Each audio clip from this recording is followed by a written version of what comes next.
un trait.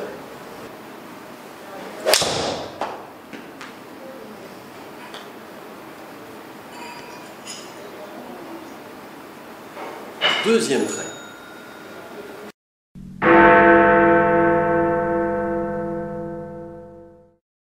Mon cher Quentin, Mon cher Franck. eh bien écoute, on est de retour sur la brèche, Oui. hein, avec une toujours à Golfe-en-Ville, hein, je crois qu'on est toujours en période hivernale. C'est bizarre, hein. En période humide aussi, Très hein, humide. surtout en ce moment. Aujourd'hui, écoute, on va ouvrir un nouveau feuillet, on va tourner encore une nouvelle page, puisque De notre site à Bigolf. Exactement, parce qu'en fait, on a une nouvelle marque et surtout donc deux nouveaux clubs en fait à présenter. Et tu nous as proposé de commencer par quoi, mon cher Quentin? Par la base, un fer, D'accord. 6 de chez Casco. Alors, c'est un modèle qui s'appelle précisément C'est le Casco Tarot. Voilà. Alors, j'ai envie de te demander, avant qu'on parle de l'esthétique du club, déjà de ce que tu en penses visuellement, Oui. j'ai envie de te demander si tu as l'habitude de traiter avec des clubs Casco. Est-ce que tu as déjà... Non, c'est les premiers que je joue. Voilà, parce Ou que... les deuxièmes. J'ai dû en jouer une fois il y a très longtemps, Il y a mais très en longtemps, test. Mais voilà. sinon, là, c'est. Et pour moi, c'est une première, on va dire. Voilà, et le très longtemps, je suppose, ça correspond à la période où Casco en fait avait sorti, puisque c'est comme ça qu'on connaît Casco, qu'on connaît cette marque surtout, c'était des balles en fait. Tu te souviens, dans les années 90? Oui, mais moi, je crois, pas sûr du tout, que j'ai peut-être essayé des clubs. Alors c'est Il y a possible longtemps. parce qu'ils ont sorti, mais voilà. En Mais fait, bon, c'est pour ça que je dis, pour moi, c'est une première. Je connais alors pas. oui, alors ce qui s'est passé en fait, pour que tout le monde comprenne, c'est que Casco, qui est une marque qui appartient à un groupe japonais qui lui-même a un nombre de grandes marques incroyables sous sa coupe, c'est un énorme groupe, a poursuivi, Casco a poursuivi son travail de recherche et de développement des clubs de golf. Ouais. Mais simplement, ce qui s'est passé, c'est qu'il n'a pas été importé en France pendant toutes ces années. Et donc on se retrouve aujourd'hui avec un produit qu'on a l'impression de découvrir, mais que nous découvrons français, voire européen, mais que par contre qui est très connu en Asie, j'en parle même pas, et aux États-Unis également. Hein, c'était juste pour qu'on repère, qu'on resitue un petit peu cette marque. On est vraiment Casco. des mal-aimés. Hein. Oui, hein, parce qu'en France, on récupère toujours, il faut le dire, c'est vrai, il y a beaucoup de modèles qui ne sont pas présents sur notre marché national, parce que les importateurs, les fabricants ont estimé qu'ils ne correspondent pas, entre guillemets, au type de clientèle golfique que nous sommes. Voilà. Alors dis-moi un petit peu, on va le regarder un petit peu en détail. Qu'est-ce que tu en as pensé au niveau visuel? Comment tu le trouves On va commencer par la couleur en fait. C'est. Alors, il y a quelque chose de très oui. il y a quelque Déjà, moi, j'aime pas ce jaune-là. Ben non, mais voilà. Mais qui se reporte aussi au niveau du chiffre et de la petite pocket. Exact. Et surtout, chaque fer, chaque numéro de club a une couleur différente. Voilà. À la fois sous la semelle et sur au le niveau gris. du gris. Donc le vert, ça va être vert et vert, rouge et rouge, bleu Voilà, et bleu, donc etc., différentes etc. couleurs. Donc à part le jaune. C'est un code de reconnaissance qui a été adopté à l'heure actuelle par une grande marque. Je ne me souviens plus s'il s'agit de Hogan, Hogan peut-être, ou Taylor, ou Callaway peut-être. Bref, aujourd'hui en 2018, effectivement, on commence à retrouver ce type de codage couleur. D'accord, cool. Sinon, on a affaire donc à un cavity back. Un cavity back, mais il n'est pas énorme le cavity back. Alors voilà, c'est ce qui m'a intéressé et interpellé sur ce. C'est en fait là la partie du dessus, c'est vraiment style lame, et en dessous ils ont, on va dire, juste rajouté une bonne grosse masse, mais il n'y a pas cette espèce de forme qu'on peut avoir en haut et derrière qui remonte encore, etc. On a mis la remontée, montre-la bien qu'on puisse le temps. Voilà, la lumière, exactement. Et ça va zoomer dessus. Alors effectivement, comme tu le disais, un cavity back ici, qui a un bourrelet qui reste mesuré. Également par rapport au cavity back actuel, ce que j'ai apprécié, c'est la finesse du haut de la manche. Ah ouais, parce que je déteste moi personnellement. Quand t'as un pavé comme ça. Je ne supporte pas. Donc ça, je trouve ça très réussi. Bon, au niveau je trouve ça finou, donc ça fait pour moi un cavity back, on va dire à minima, au niveau pas de l'esthétisme, à minima au niveau du quantité de matériaux. C'est ça, et quand tu regardes en haut, tu as l'impression que tu n'as pas du tout un cavity back. Du dessus en fait, avec la pente du club, c'est vrai que c'est très fin. Ici, c'est la partie vraiment du dessus est très très fine. Et puis surtout, au niveau de la semelle, on a une semelle de gamme assez fine, avec le petit coup de biseau là, bien sûr, mais assez fine, et comme je disais tout à l'heure, une petite speed pocket. Exactement. Alors, et ce qui fait partie des particularités des clubs, on y revient tout à l'heure. Alors je sais qu'on va revenir là-dessus tout à l'heure parce que on a un petit mot et tu as aussi un mot à dire bien particulier à ce sujet-là. Par contre, sinon, ce que l'on note tout de suite, hein, c'est donc une partie ici qui est en titane, a priori, hein, parce que le T114 c'est du titane. On peut montrer un peu. Une partie ici en titane. On a un acer, alors c'est assez spécial, c'est un acier qu'ils appellent le Hyten. H-Y-T-E-N. Oui. C'est leur dénomination, c'est un acier forgé qui compose toutes les phases de club chez Casco. Toutes les phases de club sont en acier Hyten, donc dans cet acier forgé. Par contre, l'insert lui-même, donc la partie de frappe de la balle ici, repose sur un coussin de silicone. Voilà. Et ça, c'est la caractéristique de Casco par rapport aux autres. C'est cette couche de silicone qui a plusieurs fonctions. Qui en fait, entre l'arrière du club, la face de club, il y a un insert en silicone. Exactement. Le tout est collé. C'est pour ça qu'en fait, dessous, il y a une speed pocket en dessous. Donc tu as une speed pocket et il y en a une au-dessus. Voilà, exact. C'est un club qui est très intéressant parce qu'on a une recherche de puissance par l'effet trampoline créé par le speed pocket et également un effet de puissance qui est créé par le silicone qui a un amortissement et donc une restitution de l'énergie. Style trampoline. Exact, trampoline, c'est exactement ça. Et c'est l'addition des deux qui est supposée en faire un club puissant, ce dont nous allons débattre tout à l'heure. Exactement. Visuellement, c'est tout. Sinon, une autre précision quand même à apporter, c'est que les manches sont des manches graphite. Acier. Sont des manches en carbone. Graphite acier.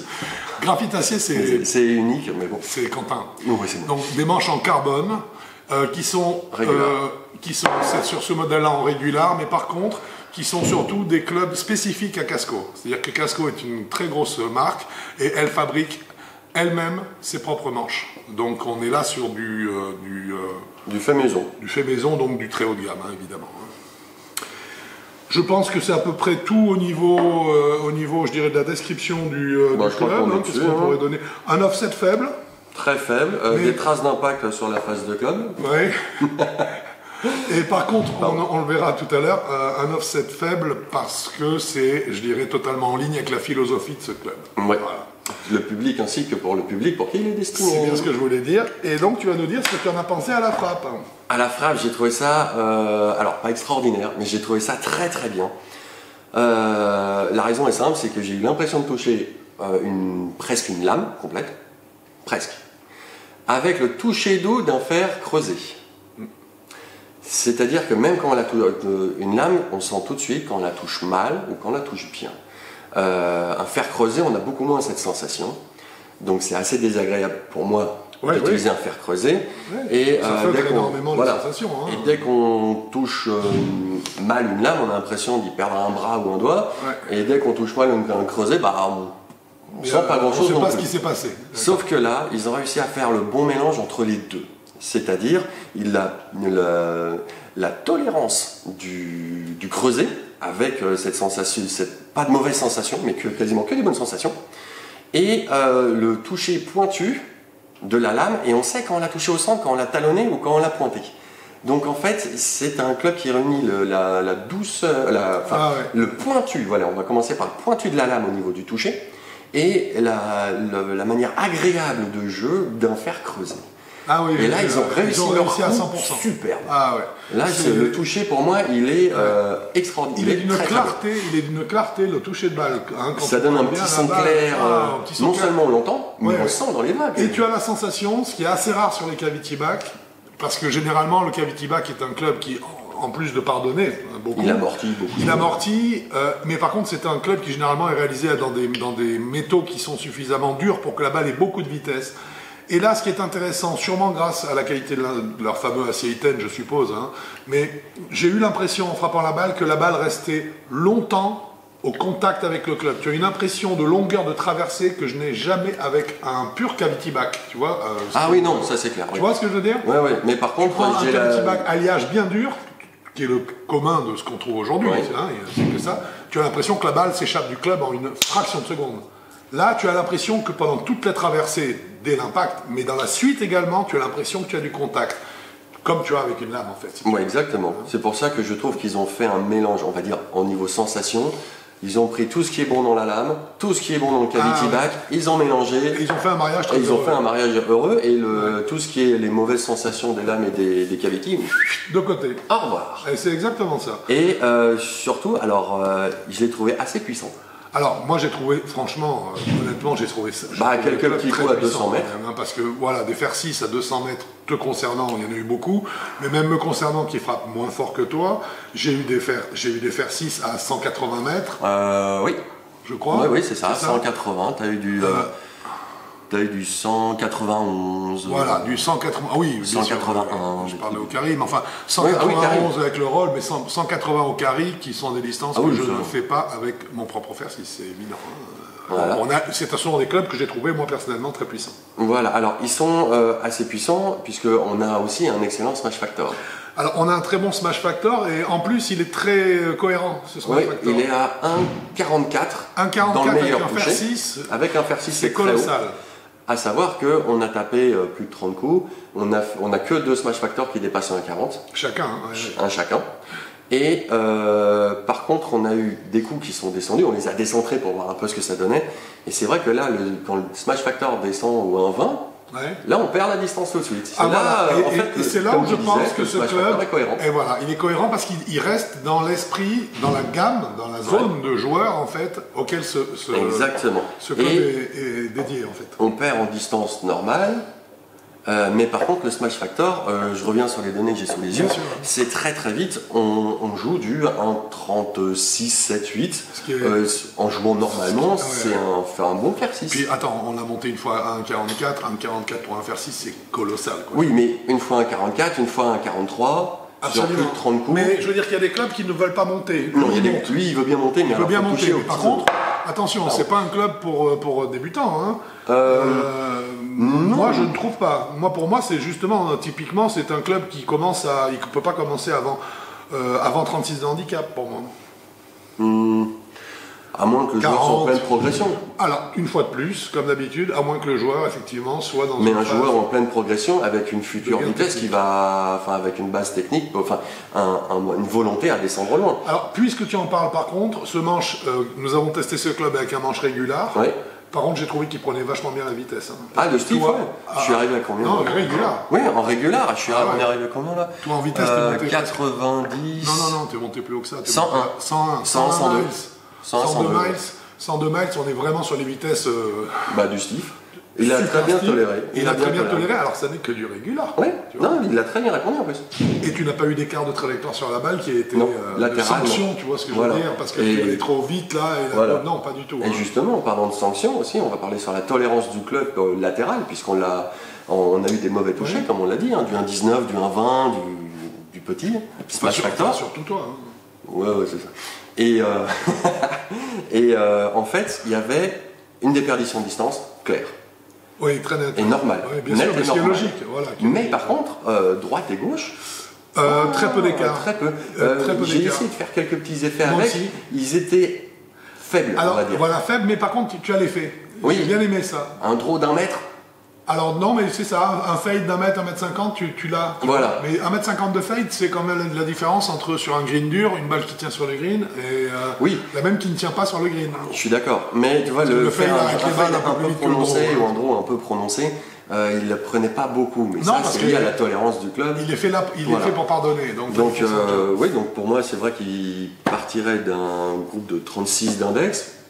Ouais. Enfin, ou un peu plus, en pleine progression, comme on a 40 en pleine progression. 40, voilà. Et puis, je descendrai assez loin quand même, parce que j'ai envie de jouer un petit peu avec ces clubs-là. Voilà, c'est ce que j'allais dire, c'est que moi aussi, moi je me verrais jouer ça, j'aurais pas de honte, quoi. Tu vois, alors, du tout. Moi, j'ai pas honte de jouer une demi-série non plus. Hein.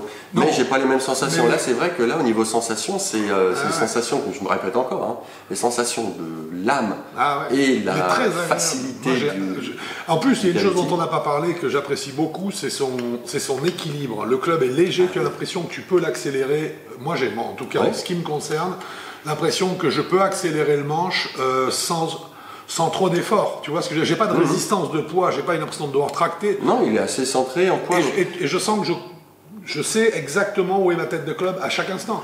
Tu vois? Oui, moi j'ai trouvé juste un poil trop lourd en shaft Mais qui m'étonne pas pour il devait toi. y avoir 2-3 grammes en trop. Ouais, c'est ça, en on trop. parle de ça, parce Niveau que sinon, je l'ai sensation. trouvé super bien équilibré. Ah non, il est très bien équilibré. Ça, il va à un nombre de personnes considérable. Donc on a vu Smash Factor, on est monté jusqu'à 1,44. Notre zone cible, on n'a pas défini en bas alors. Bah en bas, moi je dirais... 40 et combien en bas? Ouais, entre 0 et 5. Hein. Moi j'irais jusque là aussi. Ouais. Joueur négatif professionnel, non. Non. Mais très bon joueur. Mais je pense qu'un amateur qui est 0 d'index, c'est plus vraiment un amateur. si, mais tu sais, amateur en fin de carrière, 0 qui a été scratch, hein, qui l'est ou qui l'a été. C'est un club, à mon avis, qui est parfait pour lui. Quoi. Et puis surtout, il est fait pour durer 10 ans. Hein. Alors, il est fait pour durer, et puis surtout, tu as cette tolérance qui fait que si le gars s'entraîne pas, si le joueur ne s'entraîne pas 8 heures par jour, c'est pas très grave. Non, ça c'est clair. Le club fait un bon job. Il fait son bon job. Quoi, hein. Oui, ça c'est clair. Écoute, je crois que de là, puisqu'on a parlé du Smash Factor, de la zone concernée, et puis également, non, on n'a pas encore parlé du prix que je vais te donner, c'est donc la série de fer avec 6 fers coûte 2000 €. Alors, c'est à peu de choses près, puisque ça doit être 1990, enfin disons que c'est 2000 € le...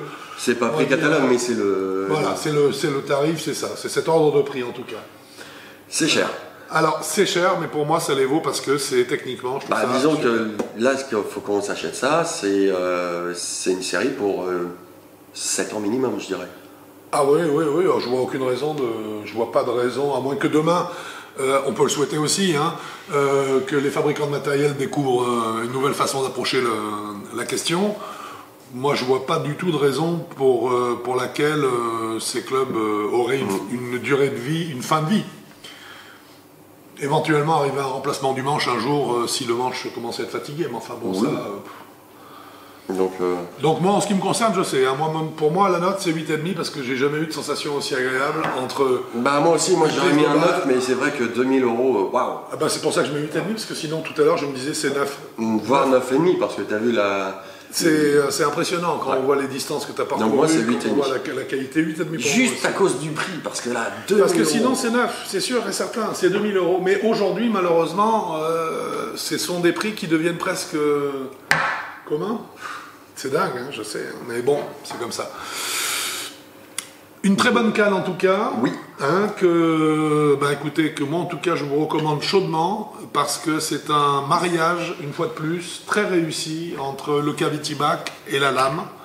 Ce sont des clubs, moi, que je... recommande. Oui, je les aime beaucoup, je les recommande. Ouais, pas de souci.